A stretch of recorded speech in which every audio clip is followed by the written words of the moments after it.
Paper 113. Seraphic Guardians of Destiny. Having presented the narratives of the ministering spirits of time and the messenger hosts of space, we come to the consideration of the guardian angels, seraphim devoted to the ministry to individual mortals, for whose elevation and perfection all of the vast survival scheme of spiritual progression has been provided. In past ages on Urantia, these destiny guardians were about the only group of angels that had recognition. The planetary seraphim are indeed ministering spirits sent forth to do service for those who shall survive. These attending seraphim have functioned as the spiritual helpers of mortal man in all the great events of the past and the present. In many a revelation, the word was spoken by angels. Many of the mandates of heaven have been received by the ministry of angels. Seraphim are the traditional angels of heaven. They are the ministering spirits who live so near you and do so much for you. They have ministered on Urantia since the earliest times of human intelligence. 1. The Guardian Angels.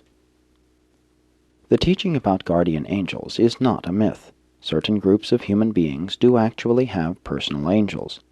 It was in recognition of this that Jesus, in speaking of the children of the heavenly kingdom, said, "Take heed that you despise not one of these little ones, for I say to you, their angels do always behold the presence of the Spirit of my Father."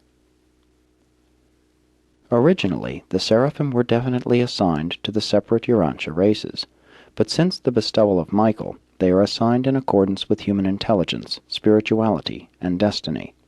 Intellectually, mankind is divided into 3 classes. 1. The subnormal-minded. Those who do not exercise normal willpower. Those who do not make average decisions. This class embraces those who cannot comprehend God. They lack capacity for the intelligent worship of deity. The subnormal beings of Urantia have a corps of seraphim, 1 company, with 1 battalion of cherubim assigned to minister to them and to witness that justice and mercy are extended to them in the life struggles of the sphere. 2. The average, normal type of human mind. From the standpoint of seraphic ministry, most men and women are grouped in 7 classes in accordance with their status in making the circles of human progress and spiritual development. 3. The supernormal-minded. Those of great decision and undoubted potential of spiritual achievement. Men and women who enjoy more or less contact with their indwelling adjusters, members of the various reserve corps of destiny. No matter in what circle a human happens to be, if such an individual becomes enrolled in any of the several reserve corps of destiny, right then and there personal seraphim are assigned, and from that time until the earthly career is finished, that mortal will enjoy the continuous ministry and unceasing watch care of a guardian angel. Also, when any human being makes the supreme decision, when there is a real betrothal with the adjuster, a personal guardian is immediately assigned to that soul. In the ministry to so-called normal beings, seraphic assignments are made in accordance with the human attainment of the circles of intellectuality and spirituality.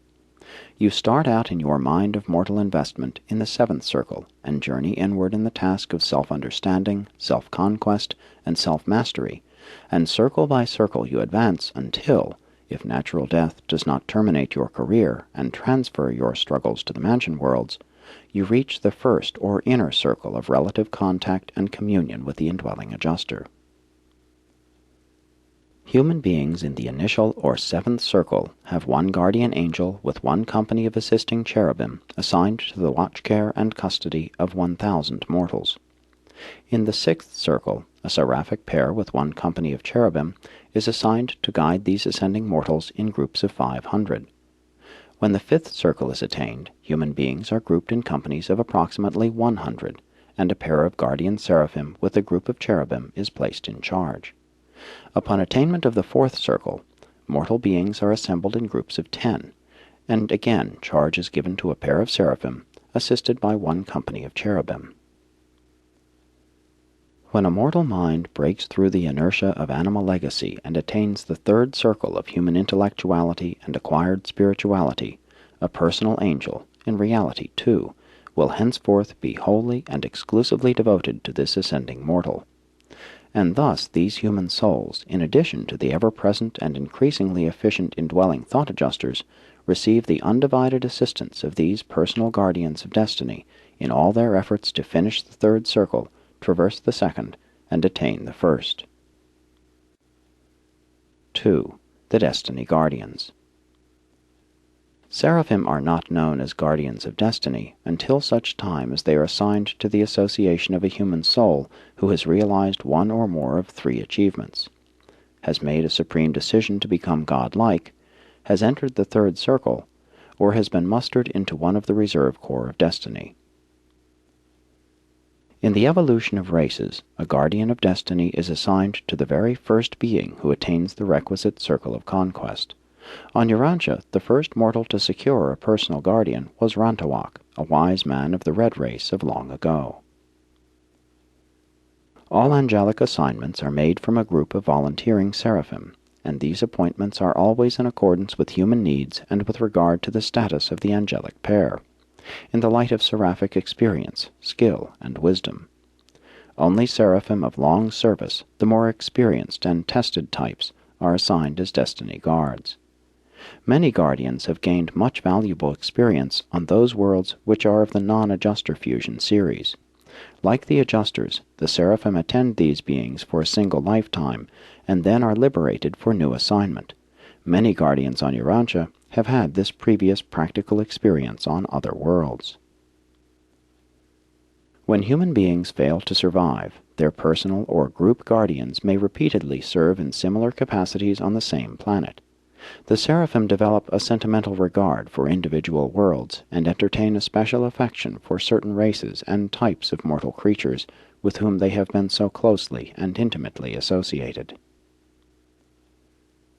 The angels develop an abiding affection for their human associates, and you would, if you could only visualize the seraphim, develop a warm affection for them. Divested of material bodies, given spirit forms, you would be very near the angels in many attributes of personality. They share most of your emotions and experience some additional ones. The only emotion actuating you, which is somewhat difficult for them to comprehend, is the legacy of animal fear that bulks so large in the mental life of the average inhabitant of Urantia. The angels really find it hard to understand why you will so persistently allow your higher intellectual powers, even your religious faith, to be so dominated by fear, so thoroughly demoralized by the thoughtless panic of dread and anxiety. All seraphim have individual names, but in the records of assignment to world service they are frequently designated by their planetary numbers. At the universe headquarters, they are registered by name and number. The destiny guardian of the human subject used in this contactual communication is number 3 of Group 17, of Company 126, of Battalion 4, of Unit 384, of Legion 6, of Host 37, of the 182,314th Seraphic Army of Nebadon. The current planetary assignment number of this seraphim on Urantia and to this human subject is 3,641,852. In the Ministry of Personal Guardianship, the city of this visitation, a certain mortal was recently admitted to the Reserve Corps of Destiny, and since all such humans are personally attended by guardian angels, more than 100 qualified seraphim sought the assignment. The planetary director selected 12 of the more experienced individuals and subsequently appointed the seraphim whom they selected as best adapted to guide this human being through his life journey. That is, they selected a certain pair of equally qualified seraphim. One of this seraphic pair will always be on duty. Seraphic tasks may be unremitting, but either of the angelic pair can discharge all ministering responsibilities. Like cherubim, seraphim usually serve in pairs, but unlike their less advanced associates, the seraphim sometimes work singly. In practically all their contacts with human beings, they can function as individuals. Both angels are required only for communication and service on the higher circuits of the universes. When a seraphic pair accept guardian assignment, they serve for the remainder of the life of that human being. The complement of rest, one of the two angels, becomes the recorder